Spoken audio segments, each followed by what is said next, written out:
Sekolah Trimulya ini diperakasai oleh Pendeta Kaleptong untuk memenuhi kebutuhan pendidikan bagi masyarakat orang Tionghoa setelah ditutupnya sekolah-sekolah bahasa Tionghoa itu pada tahun 1966.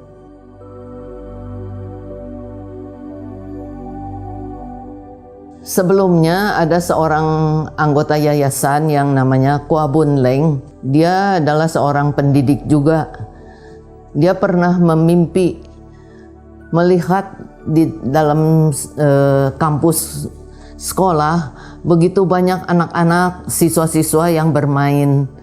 Jadi itu menjadi kerinduan dia untuk adakan sekolah di gereja Hokim Tong ini. Tahun 1972 bulan Maret diadakan pembentukan yayasan dan juga pengurus harian gitu. Sekolah dimulai pada bulan Juli.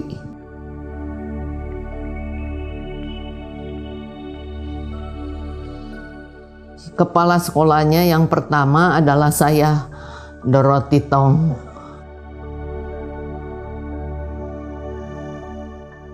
Sekolah ini dimulai tidak mudah.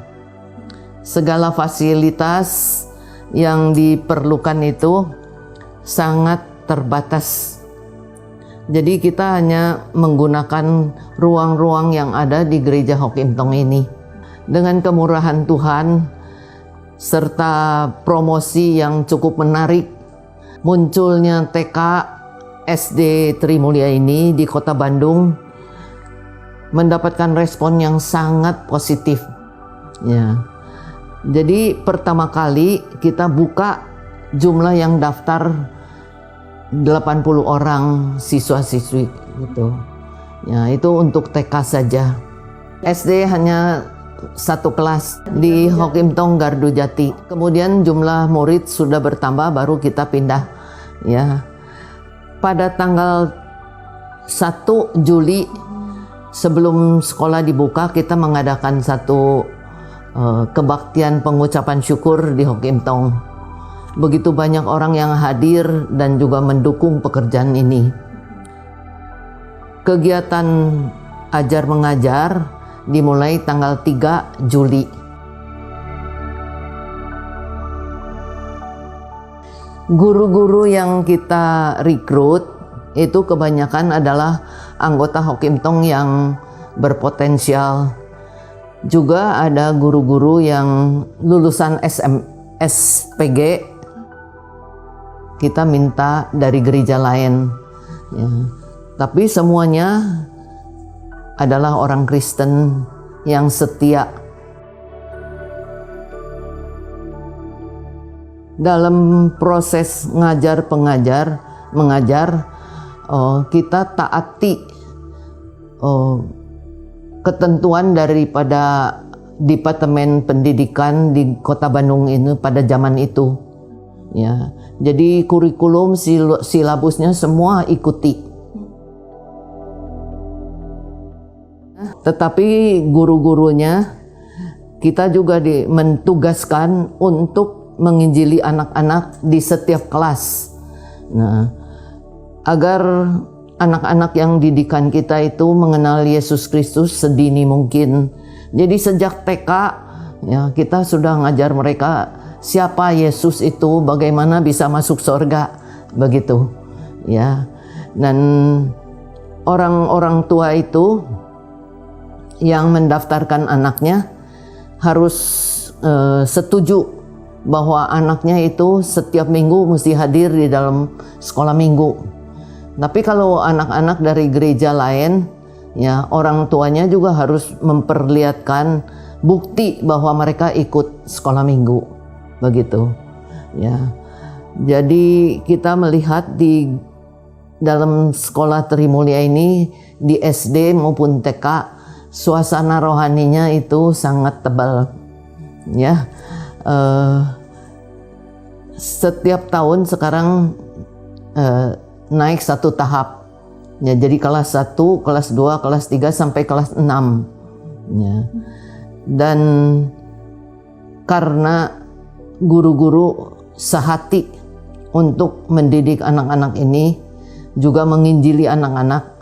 Jadi sampai kelas 6 SD kita sudah bisa membuktikan bahwa 90% lebih murid-murid itu udah jadi Kristen.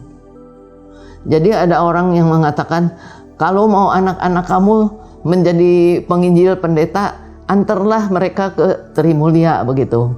Karena banyak sekali anak-anak yang dimenangkan bagi Kristus. Bahkan ya, ada orang tua murid karena dorongan anak-anaknya mereka jadi anggota Hokim Tong. Jadi ini satu hal yang sungguh indah bagi kita. Bukan hanya studi di sini, tetapi mereka juga dimenangkan jiwanya untuk Tuhan.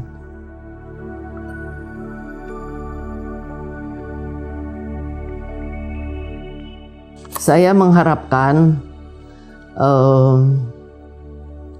visi, misi semula dari Sekolah Trimulya ini tidak disimpangkan, ya, tetap mengikutinya, bukan hanya secara akademik, tetapi rohani dan kejiwaannya mereka dibentuk, ya, menjadi manusia-manusia yang berguna di masyarakat, di negara Indonesia ini, juga di kerajaan Tuhan untuk memuliakan nama Tuhan.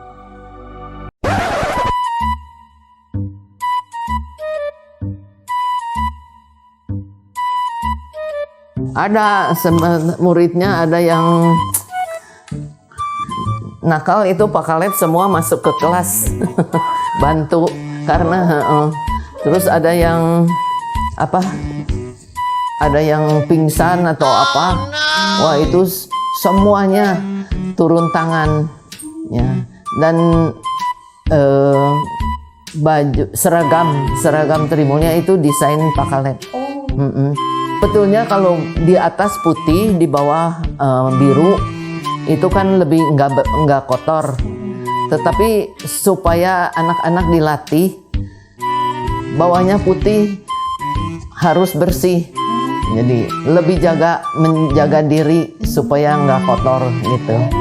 Terus itu lambangnya Trimulya, selain Tritunggal, juga roh, jiwa, tubuh, jasmani semua, ya, menjadi sasaran pelayanan kita. Ya, suka dukanya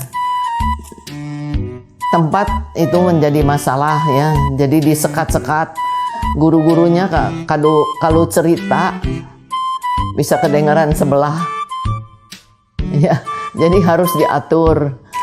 Dan ada juga orang tua murid yang kurang benar gitu. Nah, anaknya ditinggalkan di sekolah sampai mestinya jam 10, jam 11 dijemput. Sampai jam 2 saya tinggal di sini mesti kasih makan anaknya itu.